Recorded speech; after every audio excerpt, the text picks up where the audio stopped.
RRB, l'invité du matin. Bonjour Jean-François Bodin. Bonjour Nicolas. On va revenir ce matin avec votre invité sur la crise sanitaire en Nouvelle-Calédonie. Oui, notre invité qui est ce matin le docteur Paul-Henri Moury. Bonjour. Bonjour. Vous êtes réanimateur au CHT Gaston Bourré. Vous êtes affilié à l'INSERM Institut Pasteur et vous êtes membre du comité d'experts Covid-19 auprès du gouvernement. Docteur Moury, la première question est très simple. L'épidémie est là, on le sait aujourd'hui. Qu'est-ce qu'il faut faire pour l'endiguer? Est-ce qu'il faut rappeler peut-être les gestes importants et l'implication de chaque Calédonien pour lutter contre cette maladie? Bien sûr. Aujourd'hui, l'épidémie, c'est l'affaire de tous. Là, on est au cœur de la vague. On a besoin que chacun respecte les gestes barrières et respecte ce confinement. C'est primordial. Sans quoi l'épidémie sera à la fois plus forte en intensité et en durée. Donc ça, c'est le geste de base. Le geste de base, respecter les gestes barrières. Le gel hydroalcoolique, se laver les mains, tout ça dans son coude, garder le masque, c'est vraiment primordial. Vous le savez, pourtant, ça fait des mois maintenant qu'on vit cette situation, même si le virus n'était pas présent. Est-ce qu'il peut y avoir un relâchement? Est-ce que les Calédoniens peuvent se dire, finalement, les gestes barrières n'ont servi à rien, la preuve, la maladie est arrivée?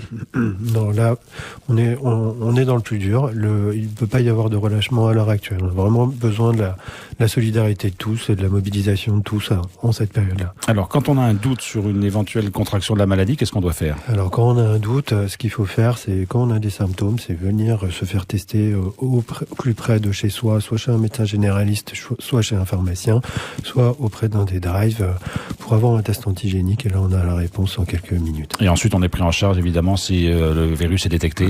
Ensuite, on est surveillé à domicile si on a les possibilités de se faire isoler. Si on n'a pas les possibilités de se faire isoler, on peut aller auprès des hospitaux.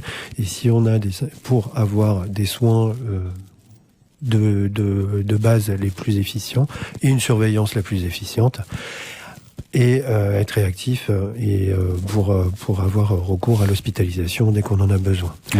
Oui, allez-y. Et ensuite, clairement, l'hospitalisation, il ne faut pas la retarder. Ce qu'il faut, c'est avoir les soins les plus précoces possibles et être présent au bon endroit, au bon moment, au sein de ce parcours de soins qui est innovant. Alors donc, et si j'ai bien compris, il ne faut pas hésiter évidemment à être à l'hôpital si la situation le nécessite, mais il faut tout faire pour éviter d'aller à l'hôpital. Voilà. Il faut clairement arriver au bon moment à l'hôpital, mais ça c'est à voir avec vos médecins généralistes, avec au sein des hôpitaux. On pourra vous surveiller et vous orienter dans les bonnes structures. Alors, docteur Paul-Henri Moury, quelle est la situation aujourd'hui à l'hôpital et notamment au sein de l'unité Covid et du service de réanimation? Alors, la situation, elle est très dure, parce que là, on a clairement doublé le nombre de lits par rapport à la situation habituelle. Donc, c'est une situation qui est exceptionnelle. Vraiment, on vit en Nouvelle-Calédonie ce que l'ensemble de la planète a vécu. Il faut savoir l'accepter clairement avec humilité. Et ça durera encore quelques semaines. Clairement, on est au début pour vous de l'épidémie en Calédonie, ça va se prolonger. On est au début, ça fait que commencer, on n'est pas encore au pic. Il faut encore quelques jours, quelques semaines éventuellement pour le pic en réanimation. Et ensuite, il faudra espérer avoir une décroissance la plus rapide possible. On commence à parler d'une modélisation, en tout cas des projections. Est-ce que vous travaillez dessus avec les équipes concernées? Bien sûr.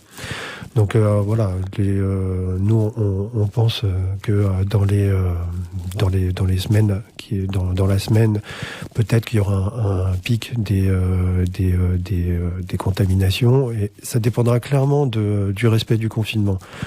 Si il n'y a pas de respect du confinement, ça sera encore décalé dans le temps avec une intensité qui sera encore plus grande. Donc vraiment, les données vont nous permettre de consolider nos modèles pour savoir dans quelle mesure on va pouvoir aller vers une décroissance rapide et dans quelle mesure on pourra adapter les stratégies. Alors, docteur Moury, vous l'avez dit, les services de réanimation ont doublé leur capacité en lit pour faire face à cette crise. Au niveau personnel, où est-ce qu'on en est? Est-ce qu'aujourd'hui, les équipes ont les reins suffisamment solides pour gérer ce qui arrive devant nous encore? Les équipes, elles sont solides et je les salue. Vraiment, elles sont courageuses. Donc,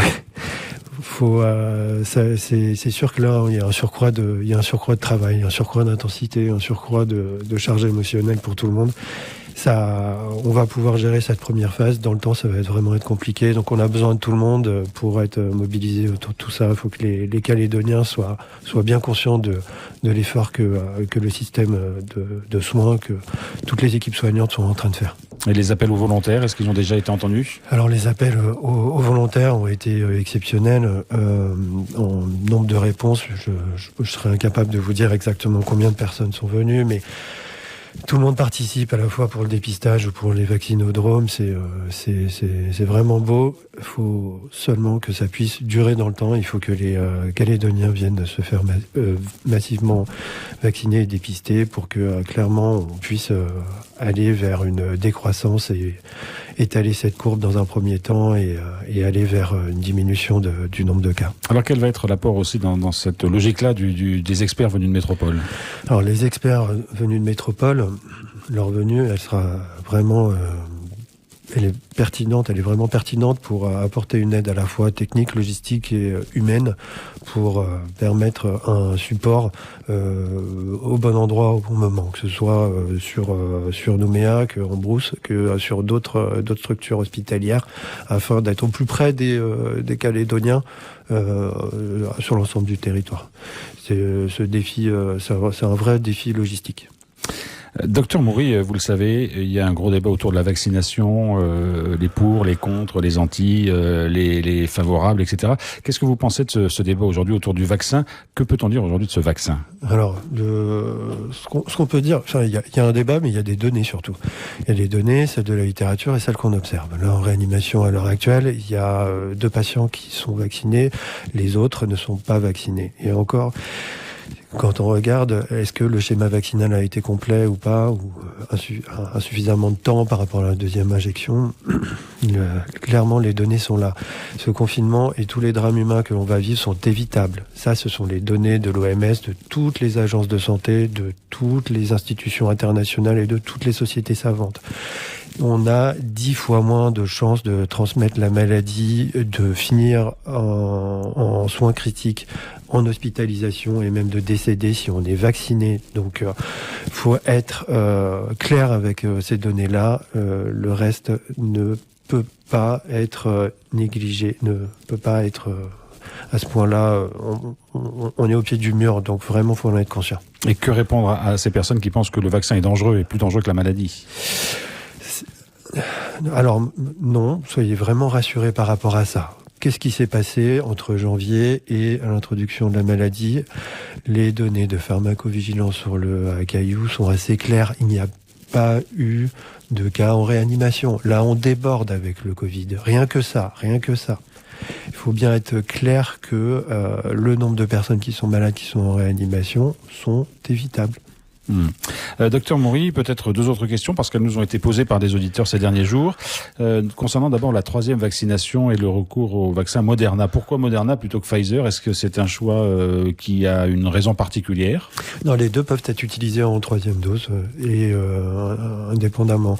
Là, on n'a pas assez de doses pour faire un schéma vaccinal complet avec le Moderna, donc on l'utilise en 3e dose afin de permettre à un maximum de personnes d'avoir aussi accès à un vaccin. Par contre, si on vous propose du Pfizer en 3e dose, concrètement, l'efficacité, elle est quasiment identique. Les molécules sont très très proches. La tolérance, elle est presque identique. Donc vraiment, on est sur un schéma qui est d'une efficience et d'une tolérance vraiment très très bonne. Et puis dernière question, est-ce qu'il y a des médicaments aujourd'hui ou un traitement contre la Covid ? Parce qu'on commence à en entendre parler, certains s'interrogent sur le fait qu'ils ne soient pas utilisés. Qu'est-ce qu'on peut dire sur la recherche sur le traitement ? Alors il y a de la recherche en cours, notamment avec les anticorps monoclonaux, avec tout un tas de choses qui pourront peut-être arriver sur le marché, mais qui sont encore dans le cadre de la recherche.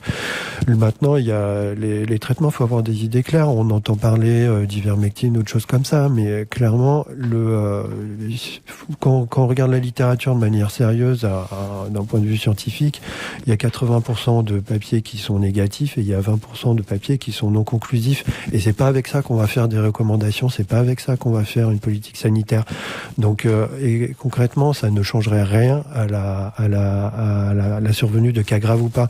Et il faut bien être conscient que l'ivermectine aussi, nous, on l'utilise pour la prévention des parasitoses graves dans le cadre des corticothérapies que l'on utilise chez les patients qui sont hospitalisés de la Covid. Les soins prodigués aux personnes hospitalisées de la Covid sont les mêmes en Calédonie qu'en métropole? Les procédures? Oui. On travaille avec un consensus scientifique selon des données qui sont internationales et que l'on adapte ici localement. Mais concrètement, les ressources et la philosophie est la même. Ensuite, nous, on s'adapte aux patients qu'on a et à l'écoute qu'on a auprès d'eux et de leur nécessité d'avoir recours à ce qu'ils ont besoin. Docteur Maury, merci beaucoup d'avoir été avec nous ce matin. On rappelle que pour éviter que l'épidémie se propage, le respect des gestes barrières et du confinement, pour vous, ça reste, même pour les médecins, c'est quelque chose qui vous semble la base pour éviter la propagation. En effet, c'est la base. Il faut être concentré, motivé, déterminé. On peut y arriver. On peut faire comme des pays comme l'Islande, comme l'Israël. On peut y arriver comme nos cousins de métropole aussi, à avoir étalé la courbe et puis avoir une diminution de ce virus Delta. Donc, mais par contre, ça nécessite la détermination de chacun, la motivation de chacun, dans le respect de ces choses de base et d'aller se faire vacciner. Merci beaucoup d'avoir été avec nous ce matin. Je vous en prie.